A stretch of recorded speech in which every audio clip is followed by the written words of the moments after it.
Good evening. I'm Mayor Jen Wallison, and welcome to the City Council's February 23rd Emergency City Council meeting. This is a hybrid meeting with City Council, city staff, and members of the public participating in City Council chambers in accordance with public health guidelines for in-person meetings and participating remotely to promote social distancing in this federal, state, and local emergency. Roll call. I would like to introduce City Council members and staff present. Vice Mayor Cecilia Taylor, City Council members Drew Combs and Maria Dorr are joining us virtually. City Council member Betsy Nash and myself are here in Council chambers. Staff present in person is City Manager Justin Murphy, and attending virtually we have City Attorney Neera Doherty and City Clerk Judy Heron. City Clerk Heron, would you please provide instructions to the City Council and members of the public on how this meeting will proceed? Yes, thank you, Mayor Willison. And again, echoing a welcome to our February 23rd emergency meeting. From members of the public who wish to provide comment on tonight's agenda item, after the mayor calls for public comment, if you are participating in person, please complete a speaker card at that back table and return to the clerk's desk. For those of you participating virtually, you can engage that hand feature. That does conclude my instructions at this time. Mayor Willison, you may continue. Thank you, City Clerk Heron. So this is an emergency City Council meeting with one item. That emergency business item is C1. First, I'd like to say that this emergency session is held pursuant to Government Code 54956.5. And the one item is C1, discussion and direction regarding power outages from recent windstorm and associated health, safety, and welfare risks. And to introduce this item is City Manager Justin Murphy.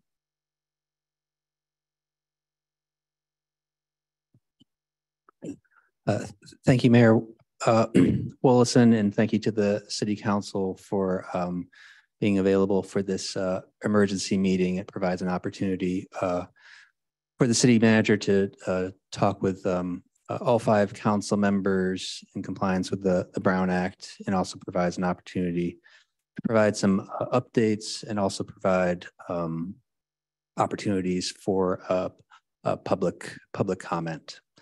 So I'd appreciate that the past couple days have been extremely challenging, difficult for those who have been without power, electricity, heating, internet access, especially given the current weather.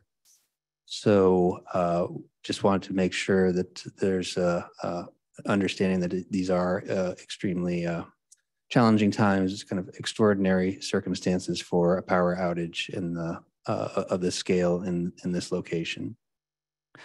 So our power provider PG&E is mobilizing resources. Additional crews have been brought in to continue to work to restore power in the area. They continue to are working extremely diligently to try to restore as much power as possible today. As a reflection of that, they are currently, US 101 is currently closed, and that's to be able to perform a necessary repair across Highway 101. So in this instance right now, there are tremendous traffic impacts due to that closure, but the closure is necessary to be able to restore power. So it's right at this instant, it's kind of more challenging times, but that's actually a sign that hopefully things can be restored sooner rather than later. PG&E is working. There's a number of trees that are down that are affecting roadways. Some of those trees cannot be touched until the same PG&E crews render the situation safe. Once those locations are safe, then would be the city's responsibility to clear the roadway, and we're working on that in the 4 or so instances that we're aware of in town. So there is recognition that this is currently kind of an impactful situation. Given the fact that it's been prolonged, and for some residents will continue on till tomorrow, because I don't believe that every household will have power restored this evening, even though PG&E is working towards that. The city is looking to extend hours for which city public buildings are available to the community for providing some level of comfort in this time regarding heating, electricity for charging, Wi-Fi access, things of that nature. As of right now, we're committed to opening facilities till 8 o'clock, and we're also looking to potentially extend that if need be overnight. The city is also attempting to offer hotel accommodations for those in need. We'll need to kind of work through some of the specifics of that, but we're trying based off availability to accommodate those that we can. I have a feeling that the demand's going to exceed supply, and so we're going to need to kind of look at some other options as well. Want to also just make sure that if there are people in need, to please reach out. There's the core services within San Mateo County, which is Samaritan House, but when in doubt, please reach out and seek assistance. Finally, at this time, I'll indicate that we do have another storm advisory that was issued, and so there may be indeed additional challenges in the coming days, and so we just want to be cognizant of that. So with that, Mayor, that's kind of the basic overview. Again, part of tonight's meeting is an opportunity for full council to discuss this item. I can recognize there may be a lot of public interest in the topic. Happy to kind of field whatever questions we can this evening, but there may not be specifics available to us just now, because we're doing our best to advocate with PG&E to kind of do what they need to do to get the power restored. So with that, I'll kind of stop my introduction, and again, available for questions, and there are other staff as well that may be called upon to assist in fielding a question. Thank you. Thank you very much, City Manager Murphy. And I know you've been working around the clock with a lot of staff, and it's greatly appreciated. At this point, we are going to open it up for public comment. We do have quite a few attendees. So City Clerk Karen, what I'd like to do is get a sense of how many commenters we have this evening, so we can balance the need for folks to say what they need to say and ask what they need to ask, but also we can do it in a timely way. So I'll turn it over to you, City Clerk Karen. Thank you, Mayor Willison. So at this time, if any member of the public wishes to speak on item C1, discussion and direction regarding power outages from recent windstorm and associated health, safety, and welfare risks. If you're participating in person, please complete a speaker card at the back table and return it to the clerk's desk. For those of you participating virtually, please engage that hand feature in the bottom of your screen now.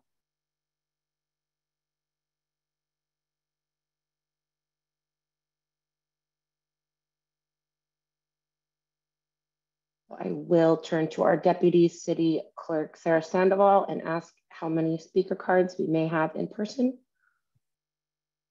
One in person as of now, City Clerk Karen. Thank you. And I am seeing no hands raised in our virtual attendees list. So again, right now we are open for public comment on item C1.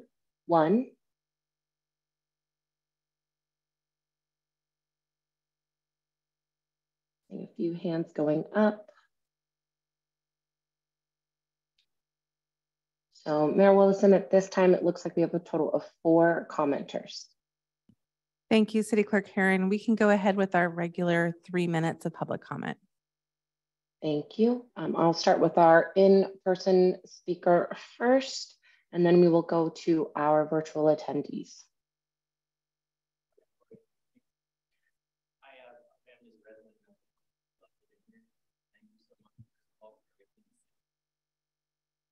And if I could actually, pardon the interruption, on my end, I'm having a little difficulty hearing our in-person speaker. Yeah, I can't hear him either, Judy.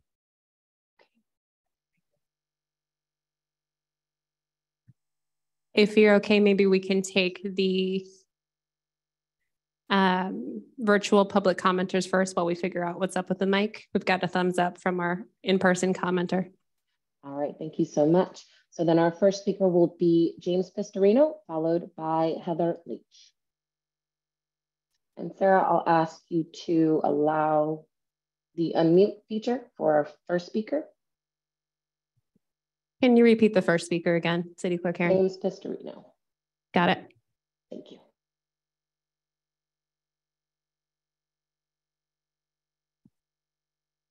James, you should be able to mute yourself and speak.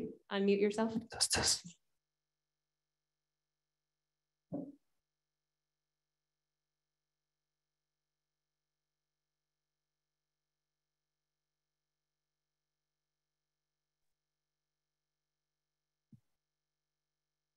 James, I do see a microphone icon, but we're still not able to hear you. So, James, I'm going to go to Heather Leach, and we will come back to you following Heather.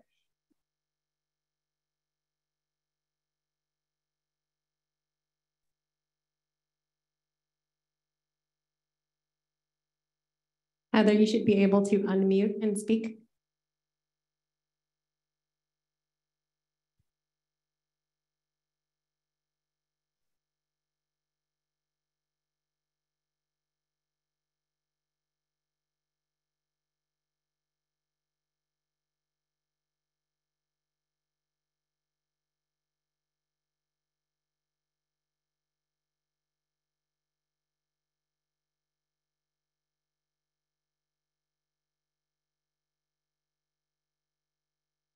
The same for Heather.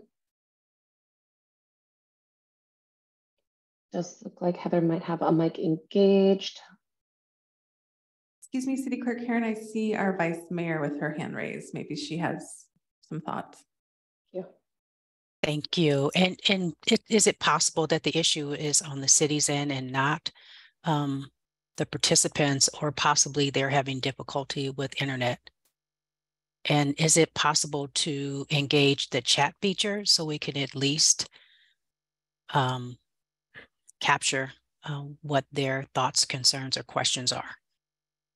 Just trying to think of another way that they can engage in this meeting. Thank you, Vice Mayor. Unfortunately, we can't engage the feature mid-meeting. Let me see if there's something I can do from my end.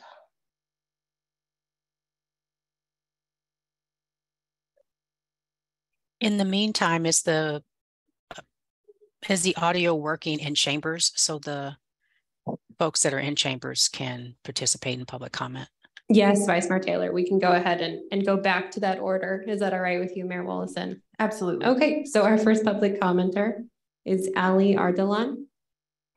Ali Ardalan, excuse me. Hi, everybody. Can you hear me? Okay. Firstly, thank you so much for everything that the city has done for all of your residents, especially today with the increased communication this afternoon. I think that was really necessary.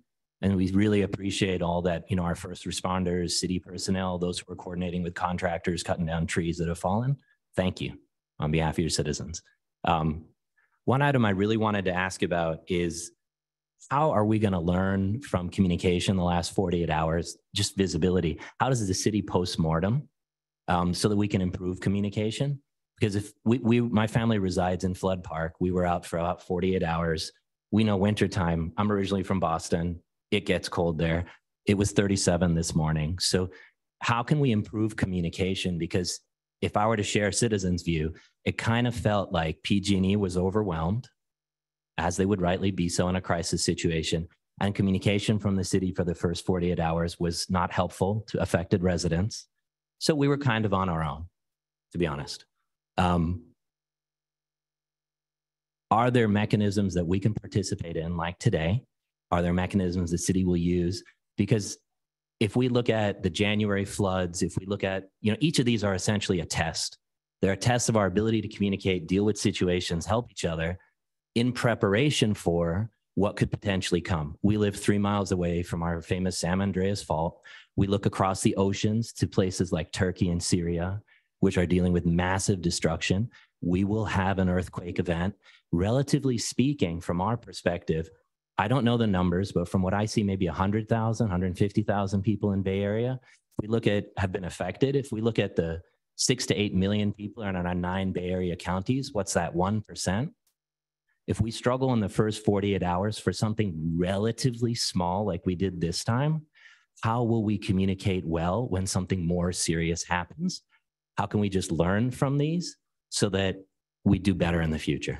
And thank you so much for all the assistance offered to residents tonight, especially those that might be under financial duress, those who may not be able to have a warm place to sleep for the evening, or those who might need a warm shower or just a cup of tea to get through it. So thank you for all the items announced this evening. This is exactly what we needed.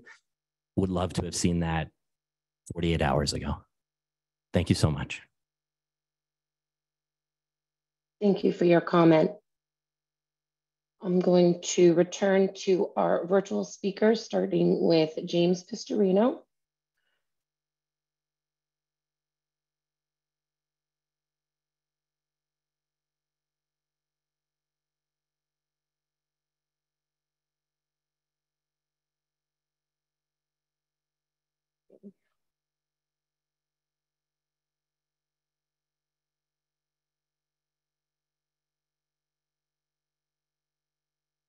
It does look like we're running into the same issue here.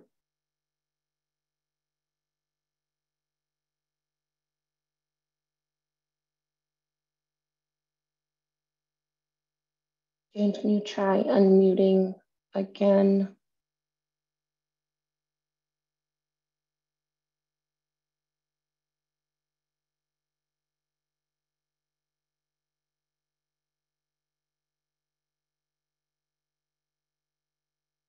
City Clerk Heron, I'm wondering, can we elevate him to a panelist and then allow him to join off microphone that way? And that way you could automatically change if there's difficulty. Yes, that could work. Thank you, City Council Member Doar. All right. So looks like James might have signed off. I hope they're able to return. But Heather, I am going to attempt to promote you to panelist and try and engage your microphone that way. Can you hear me? Oh, yes, perfect. Oh, I think Heather might have accepted the panelist invite, but let's see. Can you hear me? Yes, we can. Oh, great. Okay. I wanted to follow on with what the previous speaker said. It sounds like we've got some high wind coming again over the weekend. We have a lot of trees. And I know, speaking for myself, having been out of power for 48 hours now, I think we're pretty fatigued. I like the idea of having the relief centers open, the city facilities open longer. I know we're not really going to have a long-term solution within the next month, and it sounds like we might have more disruptions coming up. Is there plans to continue to have longer library hours, or do we have the logistics in place to provide relief for people in the cold weather? And with, a lot of people, even once they got power, didn't have internet or didn't have TV service because they may have gotten power, but their like AT&T was down or Verizon was down, Comcast was down. So having the relief in the libraries or some of the other facilities, maybe opening the rec center, have some places where people can come in so we don't have to keep going to Starbucks to get Wi-Fi. And thank you again for having this meeting and for disseminating the information. I know these are really trying times. Thank you, Heather, for your comment.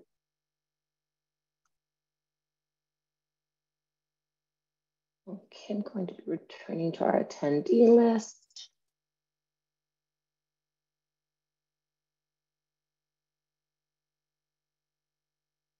Okay. So if James Pistorino is back in the audience, perfect. I do see your hand.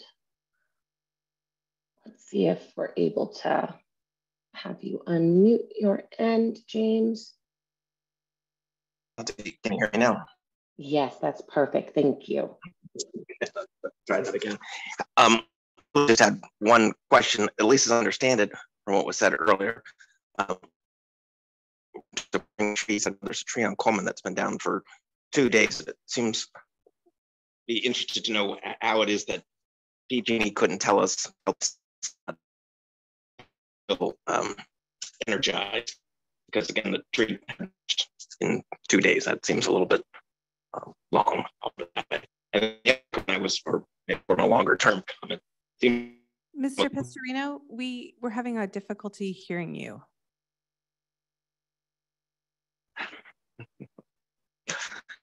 I'll just say, I'll try again. The tree for 2 days and hasn't been touched. And then it seems that the things there were energized, so that it should be addressed, because that seems like it's the first step. From a long-term perspective, I wonder whether or not the city should explore undergrounding some of the utilities, like I know Palo Alto has a long-term project for doing so. Thank you.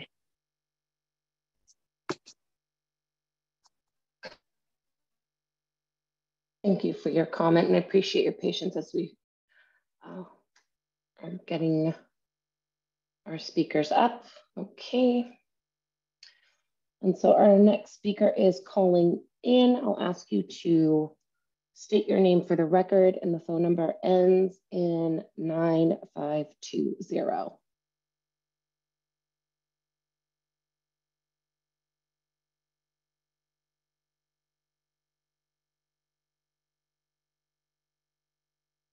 I believe you should have the ability to unmute now.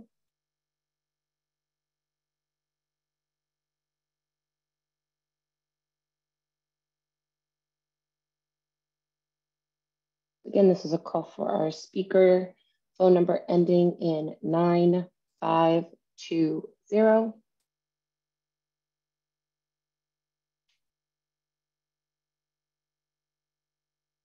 We'll have to unmute your device.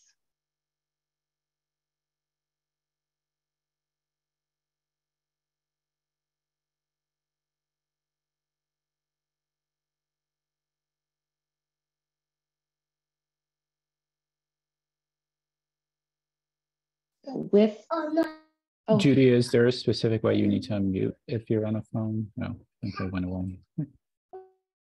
No, I do think that Zoom requires mobile devices to allow Zoom access to their microphone. So that might be an additional step, but generally there's a message that the person will hear after I've clicked the unmute. *6 might work. Excuse me for butting in. It looks like *6 could be an option for unmuting and muting, just like we use *9 to raise and lower the hand on the phone. Thank you. So for our caller coming from 5926, if you'd like to try *6 on your device.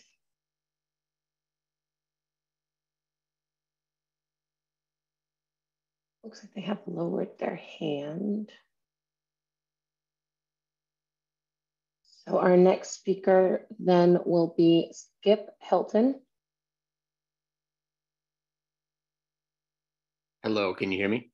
Yes, thank you, Skip. Excellent. Thanks again for calling this meeting together. I kind of echo some of the sentiments of the earlier callers and residents that it would have been great to have this sooner. I'm in Suburban Park. We're currently still without power. Various reports that we'll have it on later tonight. We know that there's a repair going on over 101 right now as we speak, so we're hopeful. But I guess my question is also echoing the first speaker in terms of postmortem. Once the power's on, a lot of people are going to forget about this. We'll move on. But the reality is that this could certainly happen again.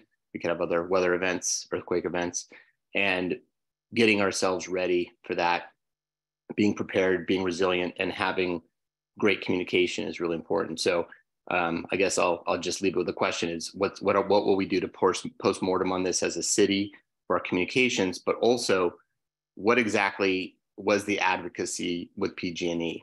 The city manager mentioned that the city council and the city has been advocating with PG&E for support and repairs. And I think citizens would like to know exactly what is that advocacy? When did it start?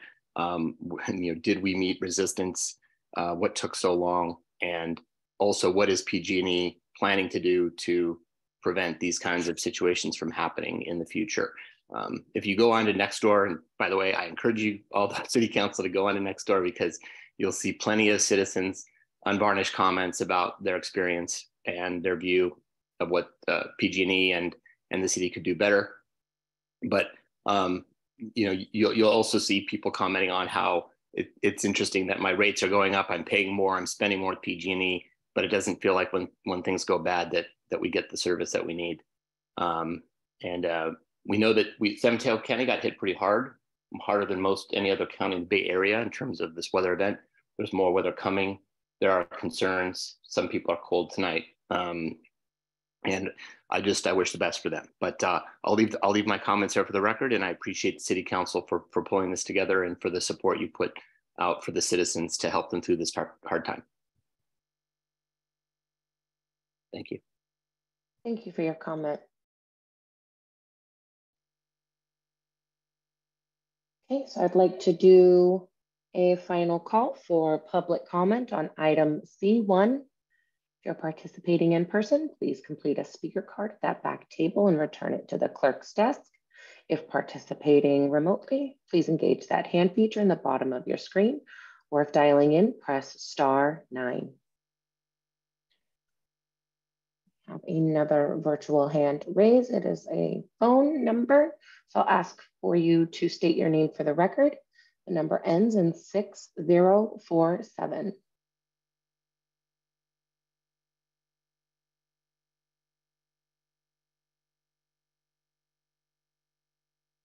Hello, this is Martin Rosenblum. Thank you, Martin. Go right ahead. Yes. Okay, thank you. Again, express my appreciation for all the city staff and activities trying to keep people safe. I think most of my comments were addressed in earlier speakers. However, I would like to add that I think that PG&E has also a great responsibility to improve their communications and their transparency with the public. We've been out power since it began and are still without power over in the Willows. And using the PG&E's own website, they repeatedly misestimated the time when power is back on. And one of the results of problem of that is you don't take the proper precautions to deal with extended power outages. So of course, there's a large loss of food and things like that. But also you don't have any opportunity to prepare. So I was surprised that when received the notification of the meeting today that PG&E uses Twitter as their prime method of communication, which I was totally unaware of. Also, I don't wish to subscribe to Twitter. So what I'm wondering is, can we somehow communicate to PG&E, or maybe perhaps the city on our behalf, that they should improve their communication, their transparency with the seriousness of the problems and their inability to address them quickly. This would provide a better idea of how we could personally respond to the situation and take more appropriate actions. I think that's my main comment. Again, I will wish to thank the city and all the staff for their activities to keep the public safe. Thank you. Thank you for your comment. Our next speaker will be Anna, followed by Mikiko Harris Parker.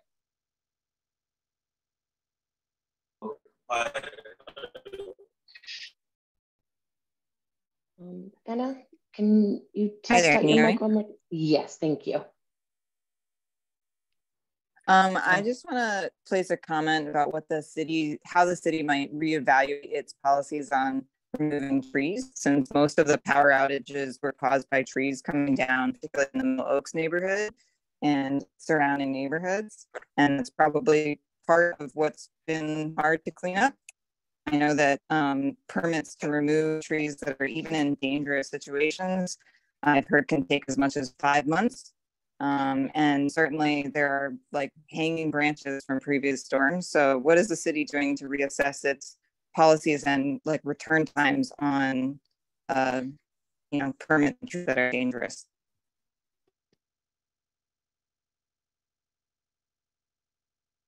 Thank you for your comment. So our next speaker is Nico Harris Parker, followed by Kathleen Giles. Yes, hi. I want to, first of all, thanks to City Council for organizing this meeting and city staff for all the work that they are doing to help get things moving along. One thing I haven't mentioned yet, I signed on a little bit late, but understanding all of the issues that are happening and with lights being out, traffic is going to happen.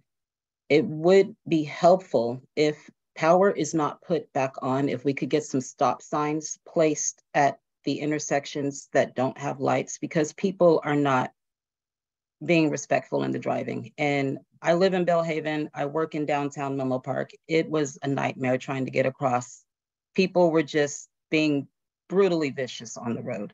And to prevent accidents, it would be nice if we could just get some coordination in placing the stop signs. People do tend to pay attention better to the stop signs than just no lights. But thank you again to staff and to City Council for trying to be on top of things. This was a surprise situation, and I appreciate all of the help. Thank you for your comment. Next speaker is Kathleen Giles, followed by David A. Hi, can you hear me? Yes, go right ahead. Thank you. Hi, I just wanted to, I live on Gilbert Avenue at the corner of Willow, and I'm one of the lucky people that my power has come back on, but the rest of the neighborhood has not. And I'm just curious how those people who don't have internet access have been notified. I have a neighbor that's elderly and he doesn't have a computer, he doesn't have a smartphone, and a lot of the communication. Kathleen, it looks like we might have lost your audio. Oh, can you hear me? Hello? Yes, hello? We were able to hear you again. Thank you. Oh, okay, sorry. I'm just curious about people, especially elderly people who don't have a computer or a phone, and they certainly don't access Twitter or other social media. How do they get notified that they can go to a hotel, that there are services available to them? It almost seems like in these neighborhoods that are affected, there needs to be a flyer that's handed out or something, because I think a lot of people just don't know what options are available to them. That's it. Thank you, Kathleen. Okay, so our final speaker is David A. Hi, my name's David Axelrod. Sorry, I wasn't able to enter my name, and I've been having some technical difficulties, so I wasn't able to hear some of the beginning of the meeting. So I apologize if this is repetitive, but I do want to echo what the first speaker, Ali, said, and I didn't hear his last name, but that this is a dry run for probably a bigger event in our area. And while I think it is reasonable to expect that the city will be doing all of the things that you've been doing to work hard and to address some of the problems that we've mentioned here, I think it's also likely that in the event of a much bigger catastrophe, that it's really going to take the citizens and community members of Menlo Park working together to address a lot of the issues. There's no way that the city government is going to be able to take care of, in the event of a bigger disaster. So I wonder if, when you look right now, there's some parts of the city that have power and some that I guess still don't, which appears also to be divided by 101. And there's certainly, I think, an equity lens to be looked at there as well, just based on geography. But I wonder if there is a way that the city could organize community members to be able to connect and help each other out in these situations, so that if some people have power and others don't, at least to get people to be able to charge cell phones or other services person to person, because the last 24 hours was, as that first speaker said, really just a dry run. Thanks very much for everything that you're doing. Thank you for your comment. So this will be the final call for public comment on item C1. And I'll also turn in chambers to see if we had any additional speaker cards.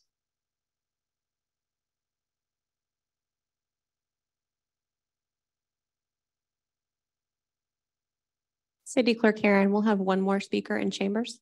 Great, thank you. Go ahead and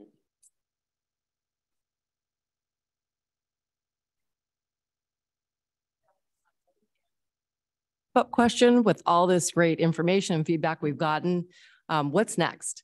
How do we inform people about the questions that have been asked and what steps will be taken? Lots of great questions about flyers and reaching out to people that didn't necessarily hear about this meeting, which I only did coincidentally because I looked at your website when I was going around, 3 o'clock this afternoon looking for information. I happened to see that you were having the meeting at 5 o'clock. So I came right over. But many people have made points about lack of internet access. How can we help people who don't have that, and what next steps will there be?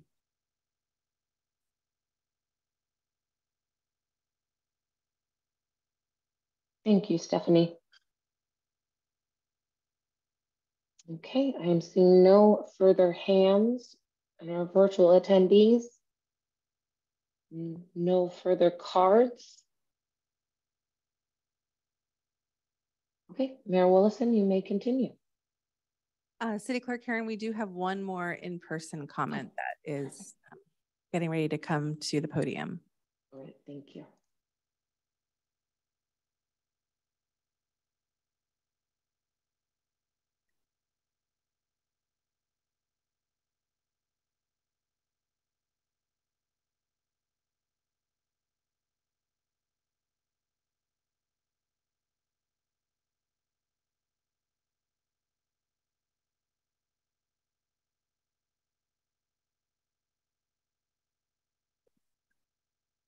And if our next public commenter could state their name for the record. Yes, my name is Margaret Spack and I live on Santa Margarita. And I've been in Menlo Park for quite a while, since the early 90s. I think all of the comments that I've heard are excellent. And I wanted to mention one more thing that some of the speakers have not mentioned. We have a CERT program here in Menlo Park.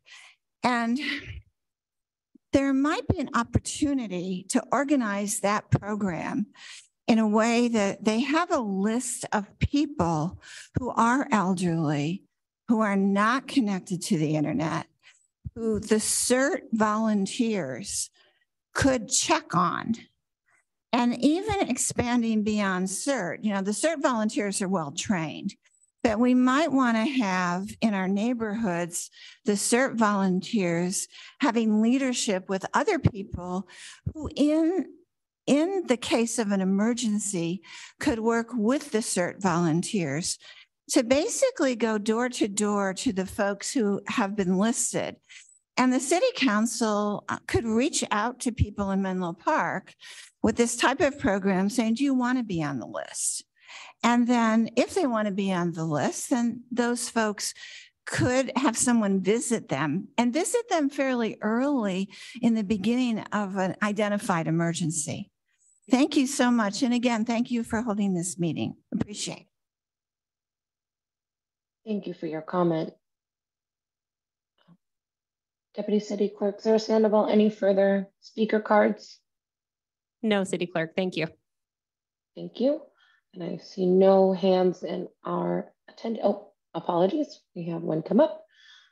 Tom Pressing. Good evening, City Council. Thank you for this meeting. I just want to remind you that you do have an MPC Ready organization in the community with whom some of us are CERTs, some of us are not, and we have been actively involved. Unfortunately, our leader, Lynn Bramlett, is out of the country, but we are ready and able to handle situations like the floods, like this outage, and even more so the earthquake. I wish that you would really, in your postmortem, really incorporate MPC Ready and Lynn Bramlett and her leadership team into organizing Menlo Park to follow up with, especially what the last speaker spoke to, is being in communication with our neighbors, as I have done, doing nightly patrols, because half of our block on Markuson actually left. So at 7:30, 10:30, and 1:30 in the morning, I have patrolled my block as a member of MPC Ready. I'm also a member of the Atherton Citizen Response Team that travels around calling in situations. You have a cadre of citizen responders ready and able to help you. Please engage them. Get involved with MPC Ready and let's make it happen. Thank you. Thank you, Tom.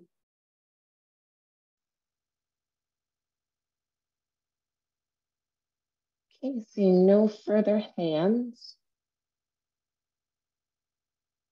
Mayor Willison, you may continue. Thank you, City Clerk Herron. And I have to agree with Ms. Spack, who said that all of those comments were excellent. And this is, we're very fortunate to live in a community with very engaged and bright residents who bring us really good observations and ideas. And I wanted to thank Mr. Pressing for his work with MPC Ready and for going out and looking out for his neighbors. I think a lot of us during these times have been doing that, offering people to come over if we have a warm house or to charge a cell phone. I went and heated up someone's Lizard. And I think we're all aware, with a heat lamp that needed to be charged. I think we're all aware that our residents are cold and frustrated and tired. And we've been getting calls from our 80-year-old neighbors and residents who want information, and they want to know when is there going to be relief so they can make their plans. I thought Mr. Rosen Bloom made a really good point with the communication, that the communication is so important so that folks can plan. And I think that's been one of the really frustrating parts of this, is the moving goalpost, thinking that it's going to be over and then getting a change that it's not yet over. And I think that might be one of the challenges that the city has had. I can't speak for the city manager in terms of, opening warming centers immediately, thinking that PG&E might be coming sooner than they are, and then realizing that they're not. So I just wanted to acknowledge everyone's frustration. Your comments are well taken and valid. And I think the comments really fell into kind of two categories. Things that are really good points, as Ms. Simon, I believe, mentioned, what's next? What are we going to do about this information? We had great points made about doing a postmortem, about where are we at with undergrounding our utilities, where are we at with our heritage tree policy and trees that are sick, and how are we staffed in our arborist department to address those? What is our communication system looking like? How are we reaching those who don't have internet access, or whose internet access is down, or who are elderly or vulnerable and don't know where to turn for information? How are we stocking up on our stop signs? I know we've gotten lots of comments about the traffic lights that have been down, and why aren't there more stop signs? The city doesn't have, turns out, a giant supply of temporary stop signs. So obviously something that we need to, that we experienced this go around, that we'll be thinking of how to address. And then thinking how we can activate our community going forward with working with CERT, MPC Ready, how we're going to move forward with our disaster preparedness coordinator that we're looking to hire now. We've had a lot of discussions at the council level about emergency preparedness and response. So all of these points about next steps, how do we go from here? How do we learn from this are extremely well taken. And that's a conversation. I wish I could say the next step is X, but I just want to let you know that it's top of mind. We're going to be doing our city council priority setting coming up in March. I have a feeling that's going to be a topic of conversation, given the storms in January and now this, and just with climate change and sea level rise and potential earthquakes, it's definitely on the top of everyone's mind to address. So I just want to acknowledge that. I think the other kind of category of comments or questions is now. So when is power going to be restored? How long are the warming centers going to be open? Are we going to have overnight service for folks? How are the hotels going to work out? How can people get reimbursements on their food that's going bad in the refrigerators from PG&E, things like that. So that's kind of how I'm looking at this. Some of the longer things, the council right now, this is going to be an opportunity for the council to be together and discuss some of these things. Some of the bigger picture, longer term things we might kind of mention, put a pin on them, and prioritize, talk about how important they are.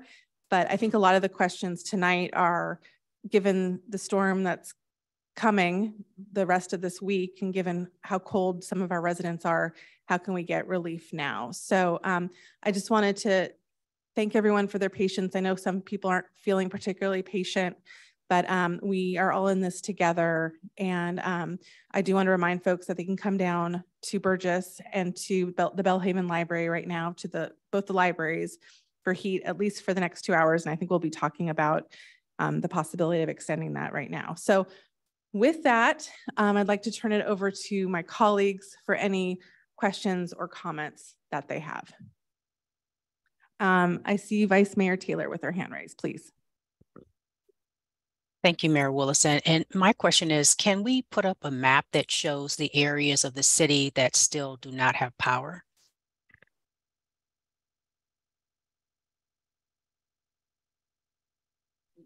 Vice Mayor, this was going to be essentially my question too. But just if the city manager or someone in our city staff can, certainly the map, but give us some understanding of what they know to be the pockets in the city or the areas in the city that at this moment still do not have electricity. I know Skip mentioned Suburban Park. I think Suburban Park and much of the Bay Road communities don't have it. At large portions, although not the entirety of the Willows, I know still doesn't have. And so, but outside of that, it'd be great if someone could share like a holistic picture of the places in the city that don't, piggybacking on what the Vice Mayor requested, on what areas of the city at this moment don't have electricity.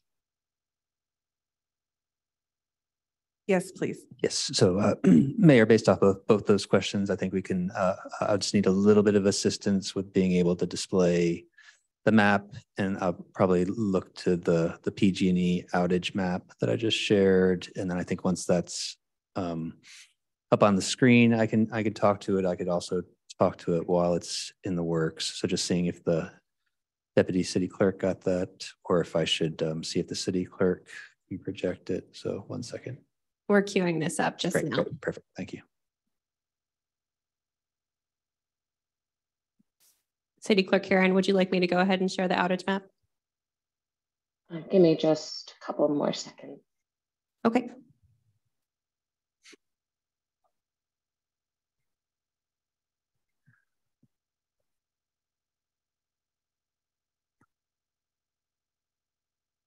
While we pull that up, I can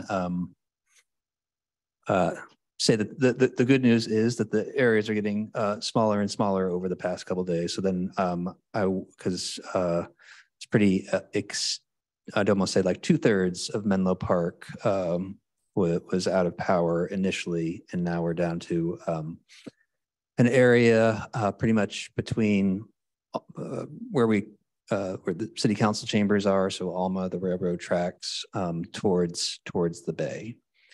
So the main substation that's was hit the hardest through this storm and is the subject of the current repairs over 101 is the it's referred to as the Belhaven substation. It's located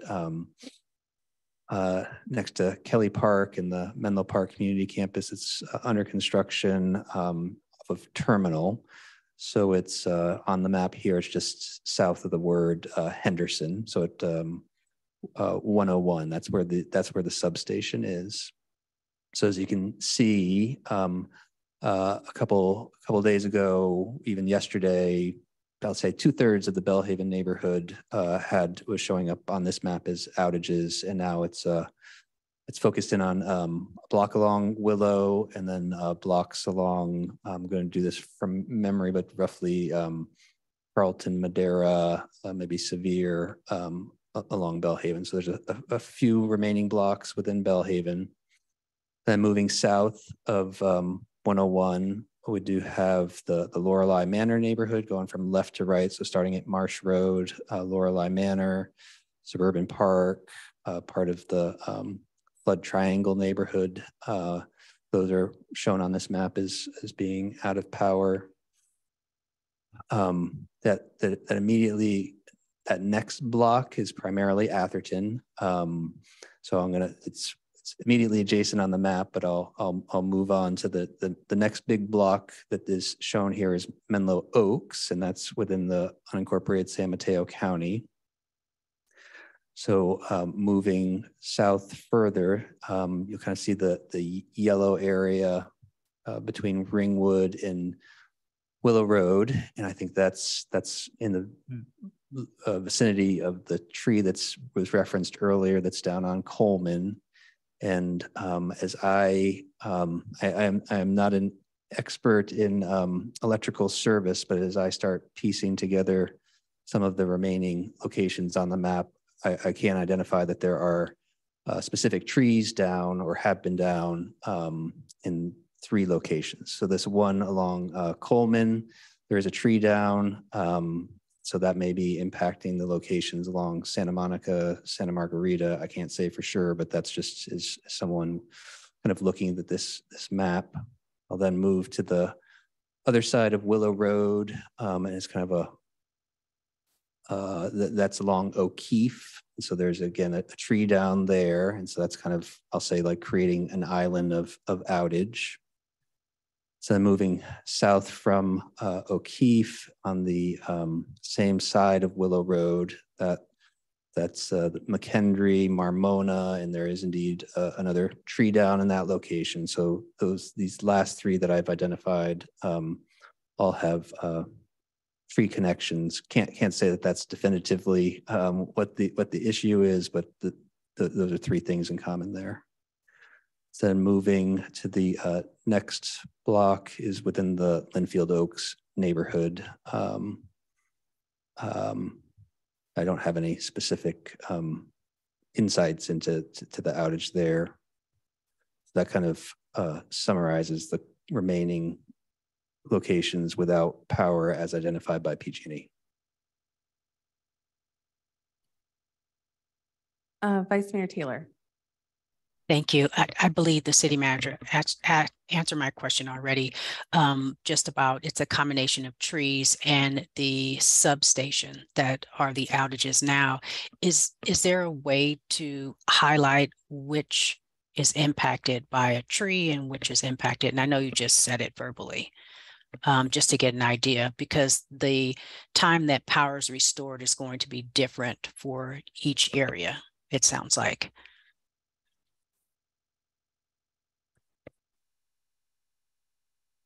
Let's see, through the mayor, is it in terms of trying to produce something like that in the next few hours type of thing, or are you like right? Just yes, definitely not right now. And what I'm just thinking about is my concern now is dealing with the folks that still do not have power, and getting information out to them. I believe that's what we should be prioritizing now, especially around the warm centers, and then also offering folks hotel vouchers. So just wanted to figure out how that is going to happen. And potentially working with, and it's ironic because I believe CERT has a training this Saturday. But working with CERT, working with MPC Ready, I believe REPAC also does some work in Menlo Park, and also my organization has been looking at how to support the city's efforts as well, doing outreach. Thank you, Vice Mayor Taylor. I believe Councilmember Dorr has her hand raised, and then Councilmember Nash would like to speak. Thank you very much. I want to echo Vice Mayor Taylor's emphasis on making sure that resources are provided to folks that are currently still being affected. And I'm curious to know a little bit more about what the city is doing beyond the website to let people know about the hotel vouchers and the other opportunities for this, the shelters and support in the warming centers. I know that I'm guessing that the fellow council members have sent it to their respective email lists, but I wonder if there has been any in-person door-to-door knocking or flyers or something else to reach those folks that might be harder to reach. Thank you.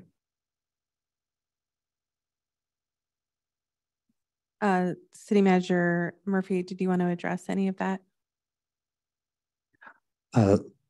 Let's see, in terms of to date, no, that there has not been door-to-door. Initially, this was, the outage was pretty tremendous, extensive. And so today we have not done that. Is that something that could be a possibility? I think that may get to some things that we may discuss a little bit later about how the extent of the emergency. And so maybe we can kind of talk about that more generally at the end of all the feedback from and questions from and comments from the council. But yes, if the outages continue in some of these locations into tomorrow, then that may be what kind of we could be looking to see what resources are available to that. I can say that some of the resources are stretched a little thin right now, though. Just to follow up, are the digital feedback signs available to put in some of the more affected areas with information about warming centers or? Potentially. I mean, happy to field ideas. So feel free to suggest them, and we'll see what we can do. Exactly. Yeah. I'm going to let Councilmember Nash speak. I wanted to acknowledge that there are a few other spots that are the ocean side of El Camino. We still have outages on San Mateo Drive, on Elder at Valparaiso, between Claire Place and Maywood, and also over by Amber and Bay Laurel. And while they're not as extensive at this point, they were before. Now it's narrowed to a very small group of people. They are also cold and without internet. So just wanted to mention that. And then I think the frustration that I have had and that I have heard from others primarily is really the lack of information coming from PG&E. And so I want to commend the staff. I know that our city manager and Staff have done a tremendous job reaching out, trying to get information, working with others.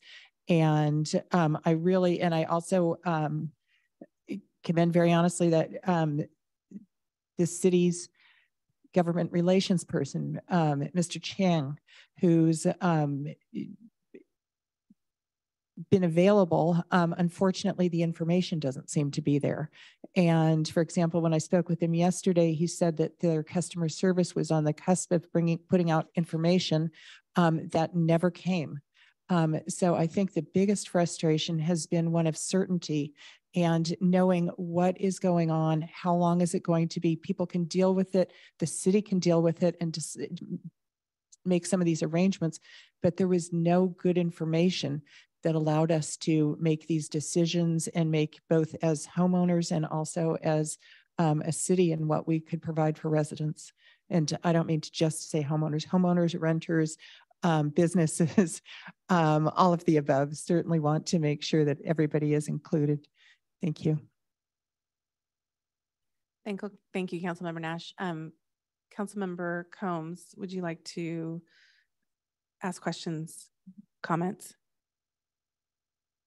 Yeah, sure. I'll just add, I mean, there was, and I think sort of continuing where Councilmember Nash was going, and that there was a question about, yeah, what was the advocacy from the city to the city's main PG&E point of contact.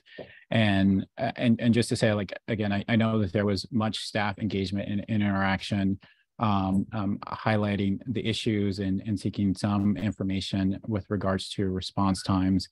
I know I directly reached out, and now I know that Councilmember Nash reached out. I'm sure other council members reached out directly also. I think part of the issue is that there were council members from possibly half a dozen other cities in other cities that were reaching out with the same questions, and I think what you had here was a scenario where there was just the demand just overwhelmed the resources, and so I think for us the question going forward is that, like, when do we make that assessment, or when does that become obvious for us? Because I think as we look prospectively, I don't think that PG&E, and I'm not interested in sort of bad-mouthing PG&E, but I think in the future scenario of this event, we're probably never going to get the answer that we want from them, or we're probably never going to get 100% of the information we need to fully make informed decisions. And so I think for us, the question is in those likely future scenarios where we're not getting information, where we're not likely to get information, what do we do to best prepare and protect the residents that we're responsible for? And again, I want to express my understanding of the frustration. Electricity and my home also went out and is still out. I'm one of those people that still does not have electricity in my home, and so just to say that, like, this is not something that's academic for me, or I'm sure for anyone on council. This is things that we have experienced ourselves with our families, and have tried to work through it, both in engaging city staff and engaging residents the best way we could. But yeah, I definitely agree that there is much going forward that we can look to improve and better prepare, because I do think that, like, we do have a responsibility. Obviously, we don't control the power lines, but I do think we have a responsibility to make sure we're engaging residents and having an open dialogue. And even if the dialogue is that, like, we're trying to get more information from PG&E and we're not, I think as been pointed out by several comments, there was just no visibility or transparency for residents even into that dialogue. And so lack of information from the city added to either a lack of information from PG&E or just not good information, I think added to the frustration. And so Yeah, so those are my thoughts and how I'm looking at this situation. But yeah, I do think that there are certainly areas we can look to improve going forward. Thank you, Councilmember Combs. And for the record, not only have I been in touch with Bill Chang, but I invited him to come to this meeting. But not surprisingly, he is quite busy handling everything. I think we all, some questions that I've received, what pressure has been put on PG&E. I've had folks that wanted to call and ask PG&E how did they decide which, lines to fix first and which lines to fix second? And was there any rhyme or reason or preference given to anyone? My understanding, in City Manager Murphy, if you have any clarification on that, because I think that's been a common refrain we've been hearing, is that it had to do with safety. But if you wanted to address kind of who's been getting served and who hasn't, if there's anything you can add to that. I apologize, Mayor. I think I missed the beginning part of your statement, so I don't want to miss asking how was it decided which lines are going to get fixed first? Why are some neighborhoods back with power and some neighborhoods have had to wait?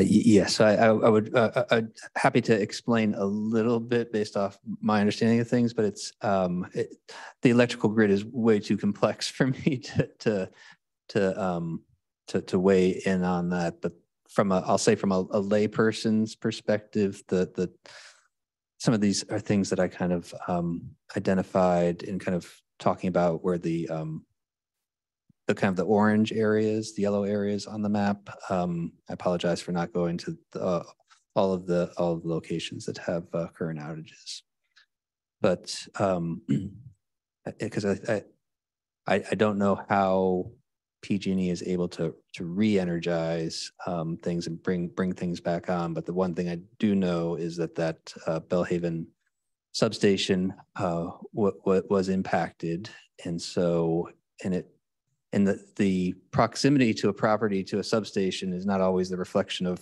which one is serving that particular property. But you could, just looking at the Belhaven substation, you could kind of see that once PG&E was able to make some repairs on the north side of the freeway, that then many more properties then had power. Right now they're working to come across the freeway, so very, very hopeful that on the south side of 101, a number of those properties will get power sooner rather than later. But then there are a handful of properties in Menlo Park for which I identified some tree impacts, and so then it's a matter of PG&E coming out to do their work that they need to do to then create the safe environment for our employees to move trees. That one, in terms of that's geared more towards reopening a road for through traffic, which is different than what PG&E may need to do to restore power to that location. So I don't personally have any more specifics that I could share for the benefit of the group, and I'm not sure if there is anyone else on staff. There are definitely people with greater technical expertise. I'm not sure if it's much beyond what I just shared, though. I think that's sufficient. Thank you, City Manager Murphy. So in terms of the next 24 hours, let's say, is there specific direction you need as we move into possible additional weather conditions?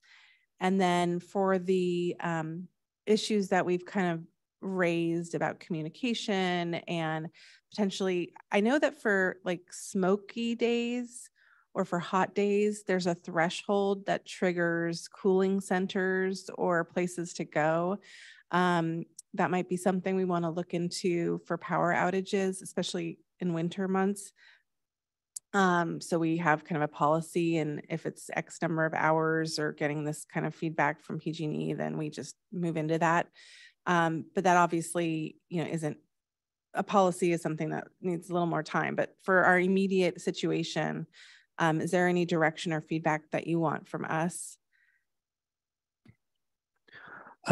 Yes, so thank you for the question. And I think one thing that may be worth a little bit of discussion this evening is at what point this event may trip into the need for declaring a local emergency, because there may be some very specific things for which that emergency would benefit the situation. So I'd be maybe worth a little bit of a conversation about that.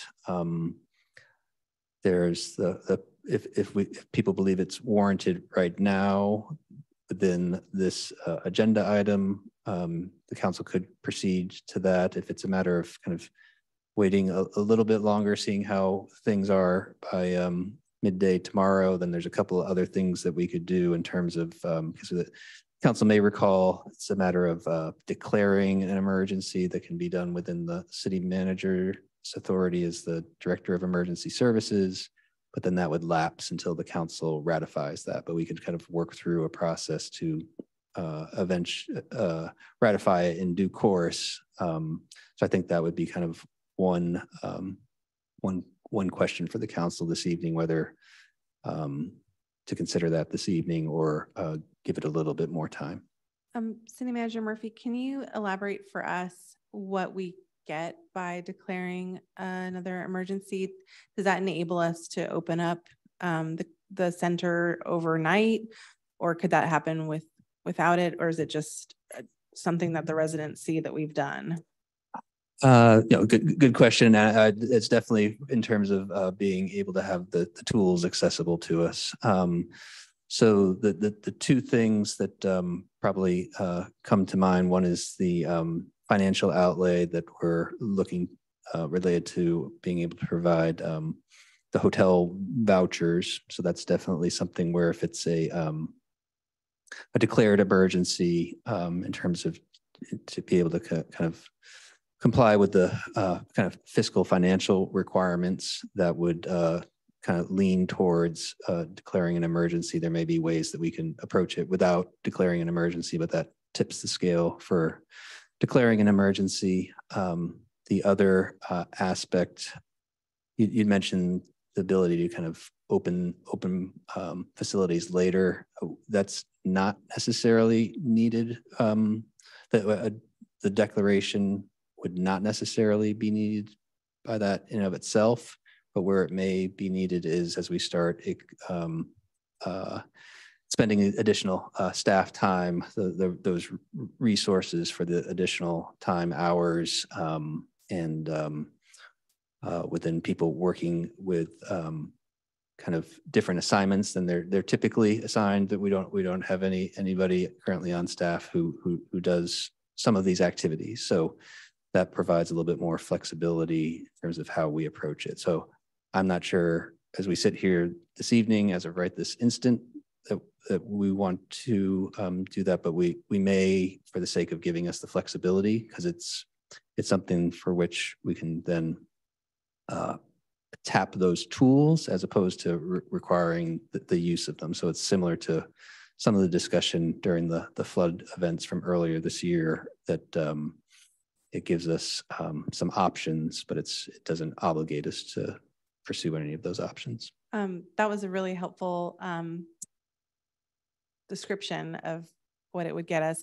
Is there two questions? Is there a downside of doing it? And then secondly, how would it sounds like it would be to help those who are cold and, kind of suffering right now in their homes. Would the city be able to send, I think it's a reverse 911 call, or because one of the big concerns is that the folks that need it the most are the ones without power and internet and connectivity. So unless we could get out the message, you're just curious what your thoughts are on those two items. Let's see. So in terms of the reverse 911 call, I know that my phone went off during this meeting, and I haven't been able to check it, but I want to just double check. I just need to double check with some others what it was related to. Yeah, so the city does have the reverse 911 capability. It's definitely discussed today. I think we're kind of in the process of doing that. So that is available as a means of getting word out to people on their phones, especially those that don't have internet access. So then that can be done without declaring the emergency. So I think there was a second question. It was, is there a downside to declaring an emergency? Okay, and that's where I would also want to just double check with our city attorney.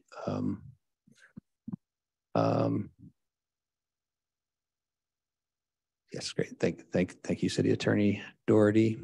Happy to chime in after you, if there's any additional aspects that I should respond to that on. Yep. So I'm sorry, City Manager. Can you please repeat the question?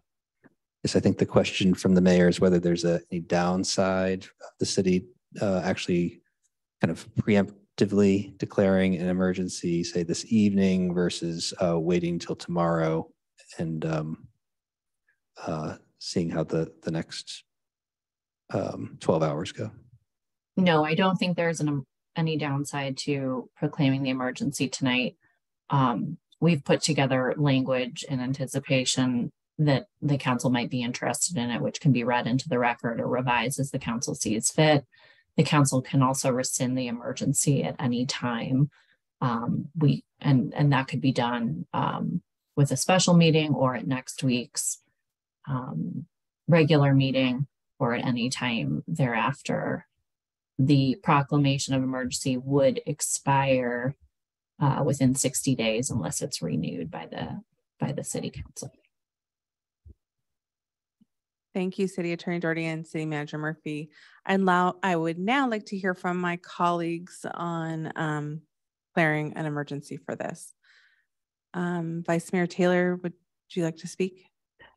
Thank you, Mayor Willison. And I'm not interested in having another state of the emergency. I don't see that as being necessary right in this moment because we would be under a third one to my count. The other piece is I don't see how that is actually going to help us with communication. That for me, that's the most important piece right now is reaching out, especially to folks who are older, who are bedbound, who can't get around, who don't have transportation. I'm sure we have folks like that all throughout the city of Menlo Park. So I don't see how a state of emergency would do that. I'd like to see how we can work with the existing organizations, CERT, REPAC, MPC Ready, because we had an offer from Tom Pressing about helping to get information out there, helping to patrol areas that don't have electricity, that are extremely dark. And then also, I just lost my thoughts, sorry, Mayor Willison. But just, I think that's what we need to be doing right in this moment. It is dark now. I was hoping we had the meeting earlier so that before nightfall, we had a plan of action to go out and actually door knock, distribute flyers, check on people, like physically check on folks. Thank you, Vice Mayor Taylor. Councilmember Combs, Dorr, Nash, would you like to chime in? Councilmember Combs. Yeah, sure. Agreeing with everything the Vice Mayor said, I'm not opposed to declaring a state of emergency, but accepting that I don't know if there's a large value add to it, and I think for a lot of people, it would appear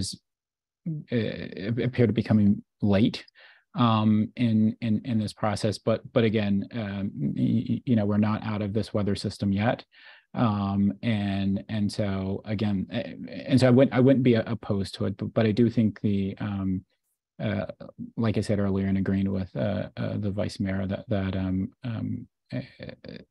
the issue is the logistics of our communication, reaching out to people. And I will say, I know that like the city does not have the resources or bandwidth to do door to door.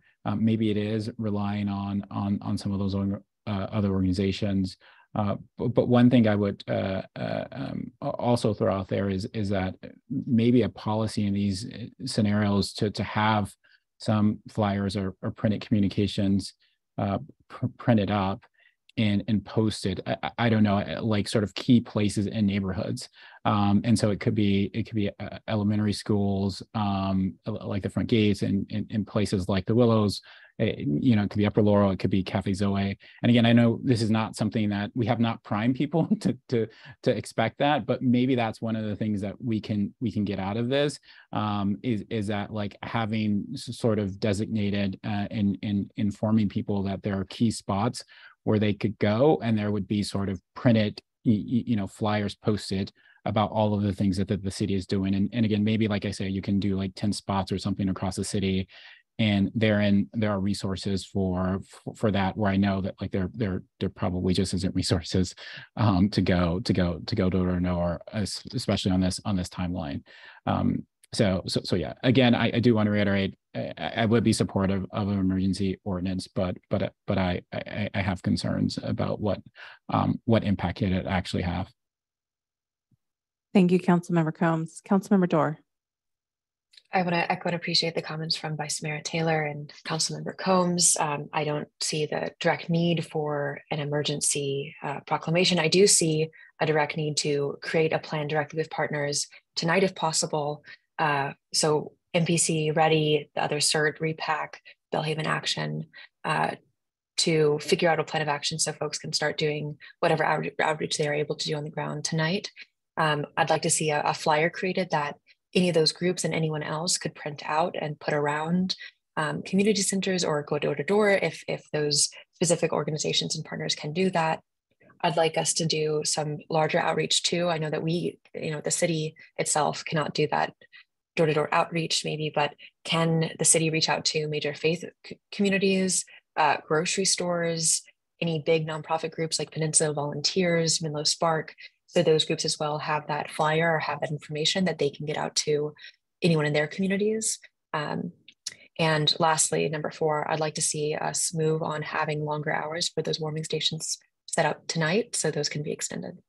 Because those are the things that seem to be most pressing to make sure our residents are safe and comfortable tonight. Thank you. Thank you, Councilmember Dorr. Councilmember Nash, did you want to add anything? I don't know. I think everything's been covered. Thank you. So City Manager Murphy, it sounds like there is not a sense of interest of declaring an emergency. If you are hitting a wall where you're feeling like you need the financial, please reach out and we can pivot and do that as needed. In the meantime, though, we're hearing strong desire for more outreach and to collaborate with community organizations. And I'd like to allow you to respond to that. And then secondarily, tertiarily, I personally would really like to see a warming center open throughout the night, so that those who are still without power, hopefully they'll know it's there. Send out I believe you sent out information already, so thank you. But to have that available tonight as a last resort. And then I do believe that there are folks who are going to be learning about the hotel voucher. And I know that had like an 8 p.m. cutoff to inquire, which I'm a little concerned about. And so making sure that those who are attempting to inquire about it are notified that, well, first of all, that can be extended. And then at a minimum, let those folks know about keeping places open warm throughout the night if that's a possibility. So I just threw a lot at you. I see Vice Mayor Taylor has her hand raised. So Vice Mayor Taylor, were you commenting on things that I just mentioned? Because I wanted to give the city manager an opportunity to respond. It can wait. Okay, thank you, Vice Mayor Taylor.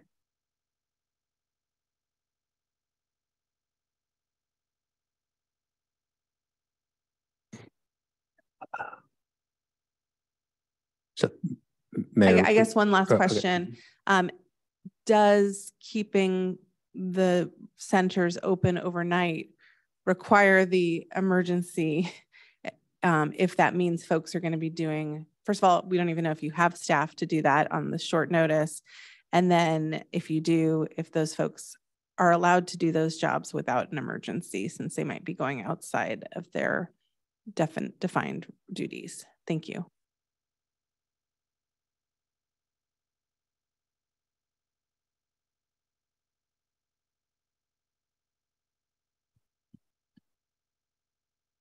Let's see. So that, yeah, this is challenging. So I think there will definitely be a need for some overall prioritization. So like one thing to keep in mind is that the immediate things and whether that truly trumps everything else that the city is doing, because that's what I'm effectively hearing from the council. And so that kind of will impact some other things. So just one example is next Tuesday's council meeting. Some things are close to being ready for that. Some things are not. We can kind of see how that goes. There's some other things that I think we can probably work through. So then to get to the specifics of staff that are available this evening, it's going to be a pretty small universe of people that could pursue the various things that were just suggested. And so I think there would need to be some general level of prioritization, and based off of so that the that's the part that given where we sit at 6:30 this evening. So is Tuesday's council meeting and the trade-offs something you can elaborate on right now?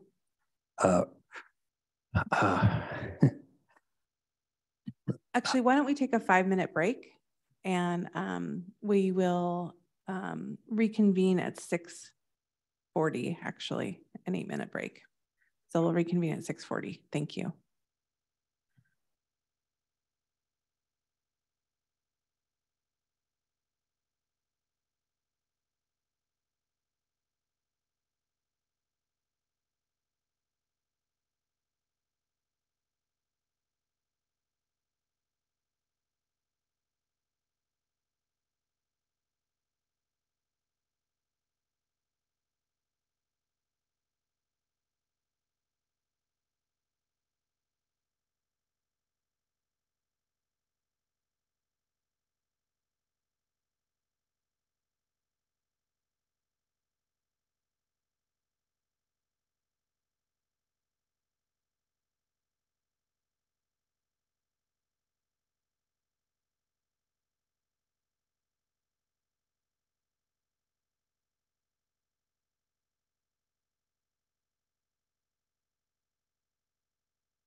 Looks like we have our virtual council coming back in.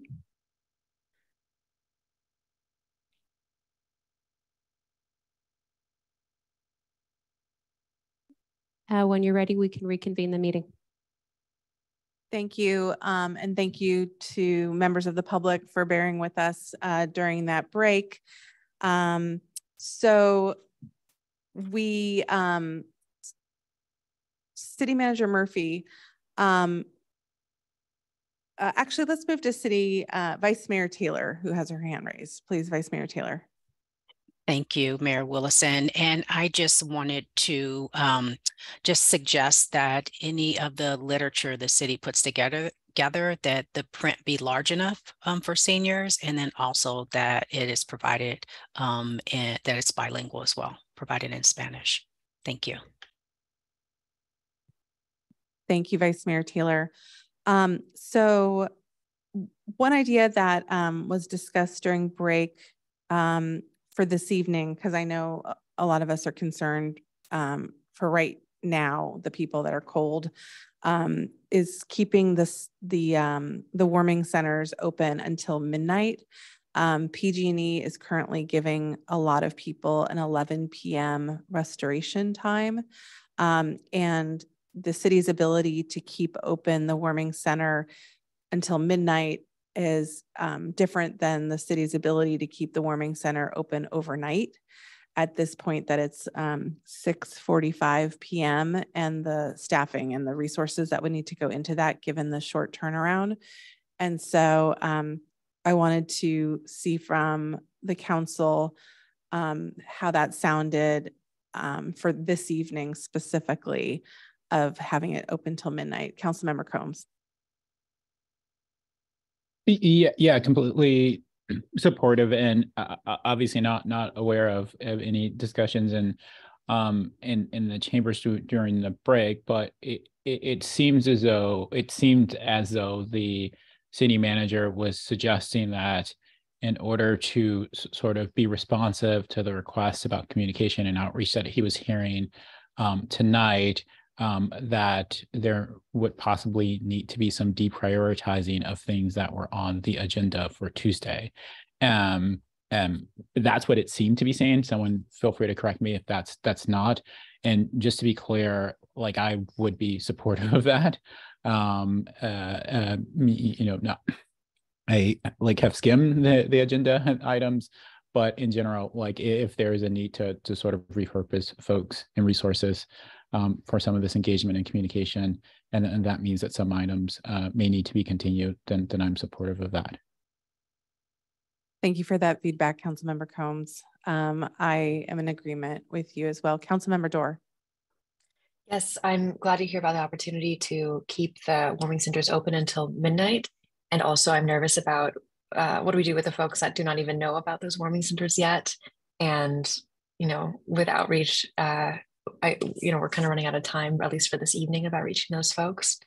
And I think I would still like to know about what kind of, at least partnership with CERT folks and with MPC Ready we might be able to do in order to provide those additional some kind of communication to folks so they know that this resource, at least tonight, is available for them. Thank you.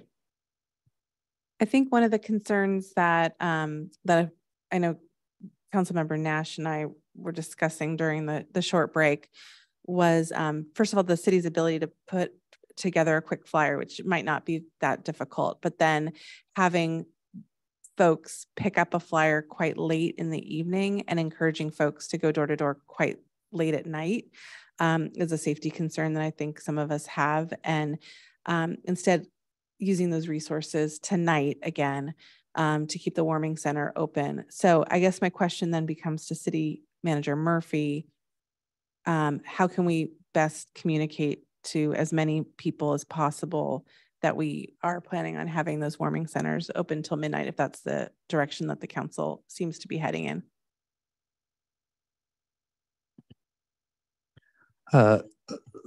Let's see. Thank you, Mayor. So the first step would be to solidify the message and then be able to distribute that electronically is just the first step. But what I'm hearing is that there needs to be more than that, and so it may be a subsequent SMC alerts. That's kind of the reverse 911 call. It's branded as SMC alert, but it's coming from the city of Menlo Park. So that'd be then the second. So the third is if there's wanting to put print material translated and distributed and ready for groups to potentially pick up. That would be that would be an extreme push. So for this evening. For this evening. Councilmember Combs, you have your hand raised. Was that left over from before? Okay. I know that we all feel the need to communicate to those who aren't getting messages. This isn't going to be perfect by any means, but it sounds like given the hour and what resources we have ready to go right now, that might be our, yes. So Mayor, thanks for the opportunity to just speak one more time. That I believe that we could focus the resources to have something available tomorrow, because it may be prolonged, and as some previous speakers said, I think multiple people brought this up, like having sort of the template and the thing sort of ready to go. So it's a great, and some people refer to various dry runs and things like that. So even going through the exercise of producing it and tapping groups to distribute tomorrow, there's net positives of that. So in terms of attempting to be practical, but also preparing for future events, that I think would be a good use of resources. That sounds like a really good thing. Does anyone else have any comments, questions, requests, suggestions? Councilmember Nash. City Manager Murphy, can you confirm, so the SMC alert is actually a reverse 911 and it's just sort of branded differently? In other words, are we able to do a reverse 911? I've heard that that's how Atherton sends out their information. Let's see, I may need a little bit of assistance in terms of the specificity. I know that we have a that one I'll see. Yeah, so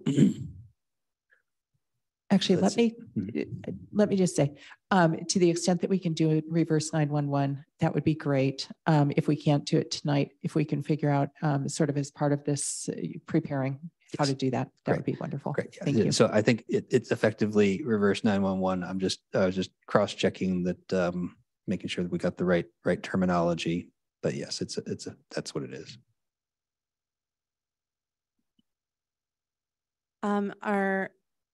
Is there any additional direction, City Manager Murphy, you want from us or council members? Is there anything else you want to discuss with the city manager or with each other?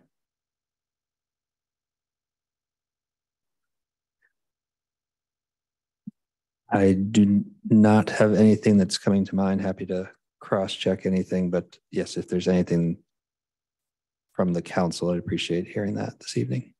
So just to recap then, for those who are following along, we will, and for those of you who are from different media channels or who represent different community groups or have your own networks, please let people know that we are keeping our warming centers open, which are the Bellhaven Library and the main library, until midnight this evening, where people can come and get warm, get the internet, charge their devices, and that tomorrow the city will have a flyer, a bilingual flyer with more information.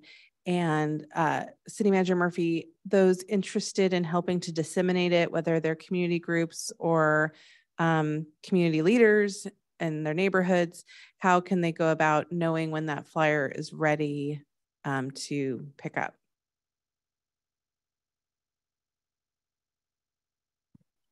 And so we'll advertise that as part of the overall communication, but I think it's if there are, I heard of a few different groups referenced this evening, so I think we know how to get in touch with them. And then if there's additional, I would suggest that they reach out to Stephen Stolte, our assistant city manager. And his email is on the city website, Stephen Stolte. Thank you, City Manager Murphy. Councilmember Nash. Is there any chance of getting stop signs out at some of the intersections? Yes, I believe that for city-controlled intersections, I believe we've now deployed stop signs at the 5 or so remaining traffic signals as of this afternoon that were without power. The city is unable to do stop signs for any other jurisdiction, including Caltrans, but we have been in touch with Caltrans, for example, identifying issues to bring to their attention. Excellent. Thank you so much. Vice Mayor Taylor. Thank you. And thank you, Councilmember Nash, for bringing that up. My last comment was earlier, Samaritan House was mentioned as a place for people to reach out to. They are not answering their phone, just so you know, so they'll loop back to the city. So just want to share that information. Thank you. Thank you for that update, Vice Mayor Taylor. Wow, well, on that note, I first just wanted to tell our residents how much we feel for you, especially those who might not even be able to access this meeting because you're without power and connectivity. But please do check in on your neighbors, especially those who may not be as connected who are elderly or vulnerable. So this is an opportunity for each of us in our own capacity to do what we can for one another. I do want to thank City Manager Murphy and all of our city staff for making themselves available this evening and for working tirelessly on getting us information. I know there's always a balance to be played between getting accurate and thorough information and quick dissemination of information. It's never a perfect balance. And so my suggestion to city staff is sooner is probably the best. Like just people want info soon, but I think you get that. And I also want to encourage residents that to reach out to their council members if they have specific concerns. I know we all are trying to make ourselves very much available to you. We might not be able to get you exactly the answer you want in the way you want it, but we're here to listen and to pass on your concerns. So thank you all. Thank you. And at this point, I am going to adjourn the meeting at 6:57. Thank you.